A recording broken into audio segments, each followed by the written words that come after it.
भावांनो, 7 तारखेला जी घटना घडली होती मारहाणीची, त्या दिवशीपासून पूर्ण धंदा आपला बंदच होता. 7 तारखेपासून आज जवळपास 20 तारीख आहे. तर आज पहिल्यांदाच आपला पाण्याचा धंदा सुरू केला. समजा आपला जो ही जी माझी लक्ष्मी आहे ही लक्ष्मी सुरू केली, कारण हे करणं खूप गरजेचं होतं. कारण धंदा बंद ठेवून जमणार नाही. याच व्यवसायावर माझा उदरनिर्वाह, माझी फॅमिलीचा जो पूर्ण उदरनिर्वाह आहे तो हा माझ्या लक्ष्मीवर चालतो. आणि धंदा व्यवसाय बंद करून चालणार नाही. टाकलं पाणी इथं. चला आता आपण बोलू. तुम्हाला बऱ्याचशा गोष्टी काही महत्वाच्या मला सांगायच्यात आज, काय माझ्यासोबत घडलंय 2-4 दिवसात. तर महत्वाचा विषय असा आहे ना भावांनो, की बघा बऱ्याच जणांना काय वाटलं माहित आहे का, की महेश बिडकर आता भ्रमात गेला, हवेमध्ये गेला. ते काय कमेंट, ठीक आहे, जनतेचं प्रेम असतं, भावना असतात, भावी आमदार विमदार. हे बघा, मला काही नकोय. मी सामान्य एका शेतकऱ्याचा पोरगा आहे. माझ्या अन्यायासाठी माझा समाज माझ्यासाठी धावून आला. त्या समाजाचं मी देणं लागणार आहे. जीवनभर मी त्या समाजाचा ऋणी राहणार आहे. आणि बऱ्याच जणांना वाटलं का आता हा धंदा बिंदा बंद करून आता जातो काही की हवेमध्ये.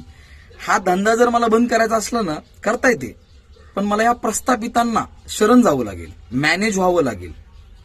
ते माझ्या रक्तात नाही. रगील धनगर आणि कट्टर हिंदूचं रक्त आहे. मॉडेल पण वाकणार नाही. आणि ते म्हणतात ना, जातीवंत इमानदारीनं काम करण्यासाठी बाप एक आणि माय नेक लागते. आणि ते ज्याचं नाही तेच हरामखोर या प्रस्थापितांना मॅनेज होते. त्याच्या दावणीला आपण तर बांधले जातात, समाज देखील बांधते. आणि माझ्यावर समाजाचा खूप उपकार आहे की समाज माझ्यासाठी वेळोवेळी धावून आलाय. काय समाज माझं काम बघतोय. कालच्या मोर्चामध्ये जो समाज आला होता ना, तो एक उद्रेक होता. पहिल्यापासून समाज मला बघत होता. तो 18 पगड जाती 12 बलुतेदारातील समाज असेल, धनगर समाज तर बघतच होता. विषय असा आहे की पहिल्या ज्यावेळेस हल्ला झाला, पोलीस डिपार्टमेंटला समोर केलं. दुसरा हल्ला केला आपल्या समाजाचे काही भाडकाऊ, त्यांनी मला हल्ला करून आणला. आणि त्या हल्ल्यामध्ये तुम्हाला सांगतो 3 दिवस लागले होते साधा एफआयआर दाखल करायला. म्हणजे पोलीस डिपार्टमेंट खूप हलगर्जीपणा करत होतं. ज्यावेळेस मी धनगर समाजासाठी काम करतोय, मी जवळपास या बारीस बरं का, इथून मागे मी मोठेपणा सांगणार नाही, परंतु या वर्षी 2026च्या 31 मेची जे पुण्यश्लोक आल्या देवळकरांची जयंती होती, त्या जयंतीमध्ये जवळपास मी 13-14 गावं व्हिजिट केले. त्या गावांमध्ये जाऊन शिका, संघटित व्हा, संघर्ष करा, लोकांना, युवकांना जागृत करण्याचं काम केलं आणि निस्वार्थीपणाने करत होतो.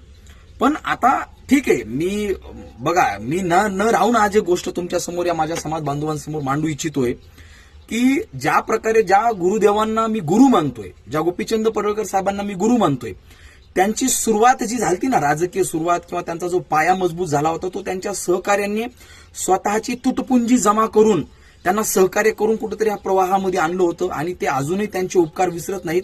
आणि तसाच माझ्यावर कुठेतरी समाज बांधव, माझा उपकार झालाय त्या समाज बांधवांचा. आणि मी न राहून आज या भावना मी तुमच्यासमोर मांडतोय. कारण अक्षरशः मी काय म्हणते, म्हणजे इमोशनल होऊ लागलो ह्या गोष्टी ज्यावेळेस माझ्यासोबत घडत होत्या. मी गुंजेगावला गेलो. माझ्या शेजारीच गाव आहे, 2-4 किलोमीटर, 5-6 किलोमीटर अंतरावर गाव आहे.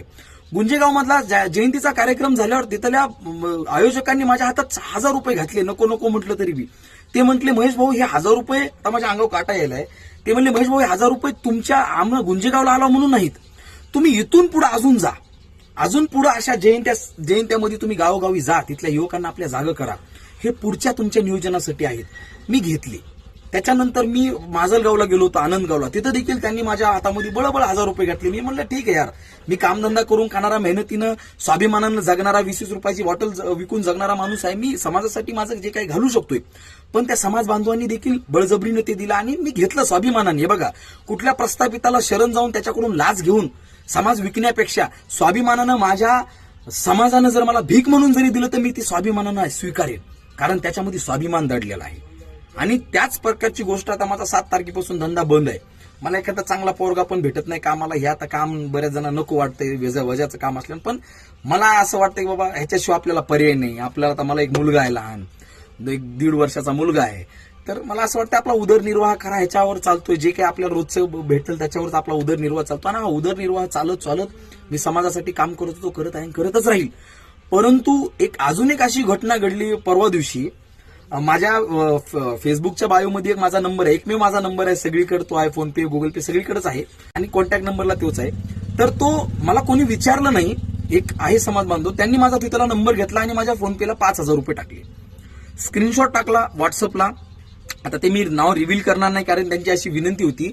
पण त्यांचं खाली मेन्शन केलं होतं त्यांनी. ते म्हटले, महेश भाऊ माझं नाव कोणालाही सांगू नका, परंतु हे जे 5000 रुपये मी द्यायलोय, हे तुम्ही जे समाजकार्य करताय त्याच्यामध्ये तुम्हाला एक प्रोत्साहन म्हणून मी देतोय.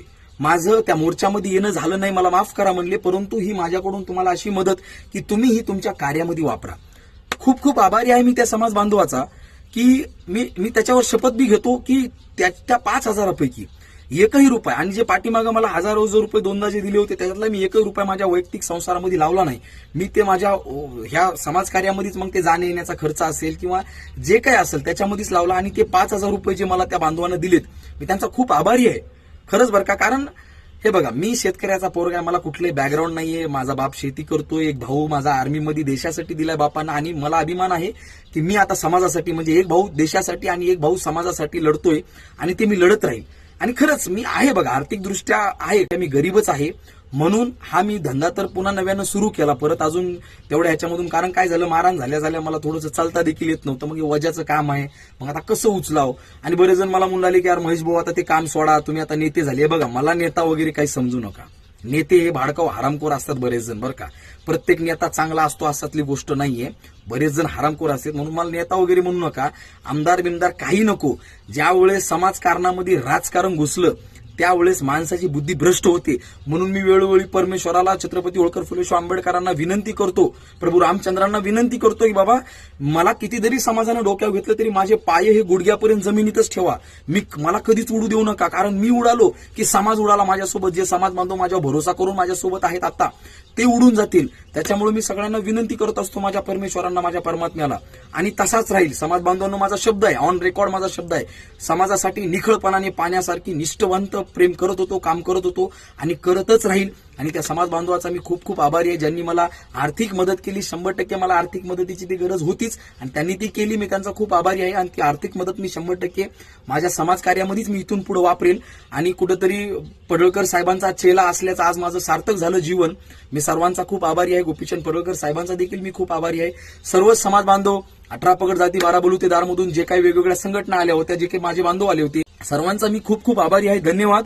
आणि गंगाखेडमध्ये आसपासचे जे जर कुणी हा व्हिडिओ बघत असतील तर एखादा पोरगा बघून द्या का आपल्या पाण्याच्या गाडीवर असेल तर, जेणेकरून मला समाजाला थोडासा टाइम द्यायला मला वेळ मिळेल.